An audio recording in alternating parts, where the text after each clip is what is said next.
So let's just think about the GT. What does the GT offer you that the XR does not give you, right? When you compare these two boards, what is the GT going to offer that the XR can't?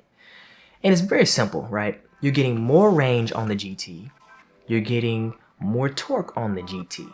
You're getting a stock, option of a treaded tire on the GT, and you're getting a concave foot pad and all these things that people have done to the XR in mods, right? So overall, out the box, the GT is better than the XR, with the exception of a few things, such as the GT is a lot thicker, so meaning you have less clearance to the ground, which means your turnability is not going to be as sharp, but you do have a more rounded tire. So, but that is not really a big deal for people that cruise, but for people that do tricks, such as myself on the Onewheel, that clearance is going to create a possible problem for like curb nudging and front nose slides and board tail slides and other tricks of that nature, because you can't quite get the board off the ground because it is so thick already. And so it's going to be a little bit challenging to do those things from what we foresee. Those are just all hypothetical things, right? No one has really a GT at the time of this video, and so people are getting pretty frustrated that they have to continue to wait. Now that leads me actually to the next topic of the XR. People are getting frustrated that they have to wait for this GT, which is one of the reasons why I did not buy it. Anytime you have a new product come out and a launch, it's a little bit rocky at first, right? It's a new product. So nothing's really streamlined yet because it's being produced, mass produced, and they're trying to get this out to you guys as a consumer, right? And that's just from a business perspective. So that was the reason why I did not quickly jump the gun on the GT, because I knew that it would be a while before people would actually start getting them. And right now, the time of the world that we're in, there's just a lot of shortages on resources. So then that pulls us to the XR. So should you buy an XR? Well, if you don't have a Onewheel at all right now and you're just sitting around waiting on a GT and you've got the money for it and it doesn't break the bank, just go ahead and get an XR so you can get your Onewheel experience now. The Onewheel experience that you're going to get in the XR it was the flagship model for many years. And so it is going to give you an optimal Onewheel experience. It is a phenomenal experience if you've never rode on Onewheel before. It is a learning curve. But once you learn that curve and get around it, it is just constantly you're growing as a rider, and it's just so rewarding and therapeutic to ride. Now, with that being said, the XR doesn't have as much range or battery range. It doesn't have as much torque as the GT. It doesn't have the concave pads and the treaded tire and all these things.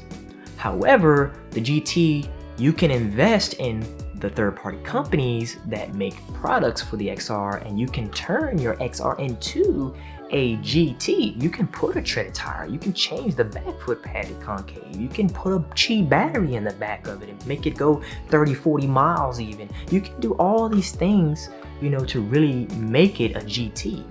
So the value that you put into an XR, it will equal almost the same amount as the GT, but you get a less thinner board and a bigger platform to land on, and you get more clearance, and obviously you're getting just slightly less torque, obviously, even when you change the tire to an Hoosier, Whisper tire, for example. You're taking off an entire pound off the wheel or on the motor, and that's rotational, right? And so exponentially, you're going to get a noticeable increase in torque. I had experienced it myself when I had a treaded tire before.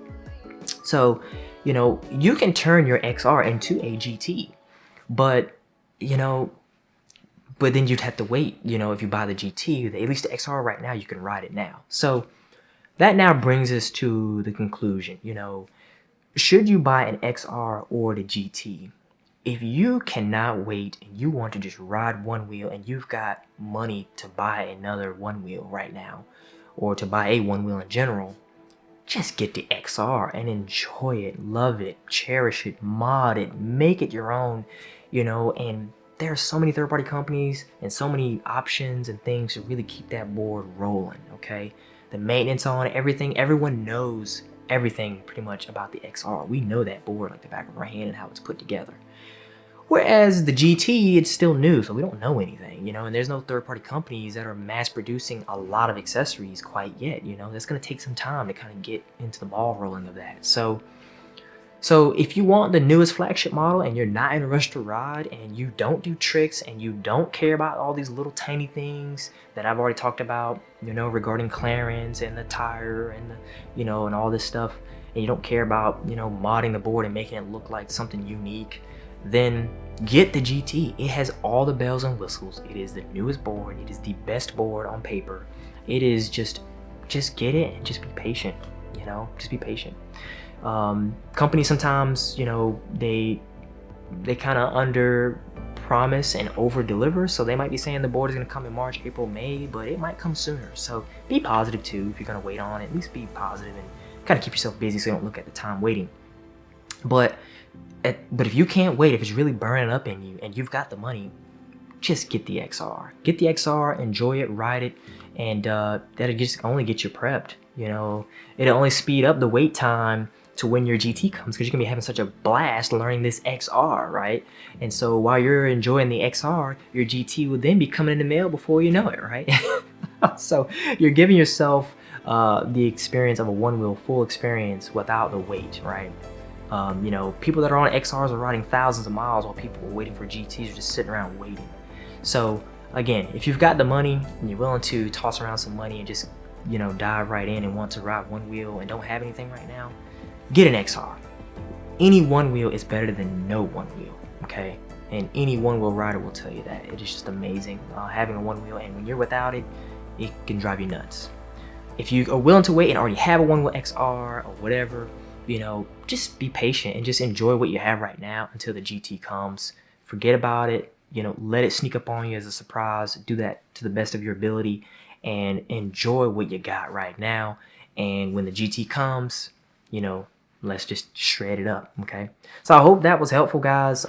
You know, there's a lot to be said here. I couldn't cover everything, you know, and obviously this is all my personal opinion based on the factual information that we have. But I hope that does give you guys some perspective on how to look at the waiting game, or whether to get the XR or to get the GT or whatever may have you, okay? All right, guys. Well, y'all keep floating if you're floating, and if you're not floating, you know, definitely be patient or find a way to float right now on an XR or a pint or whatever you need to do. But I hope this video was helpful, and like and subscribe if you like this kind of content. I probably will do a little bit more talk videos like this in the coming foreseeable future, because there will be a lot to discuss when that GT actually hits the ground and people are riding it. Man, I ride it myself as well too. Okay, so you guys take it easy. We'll see y'all.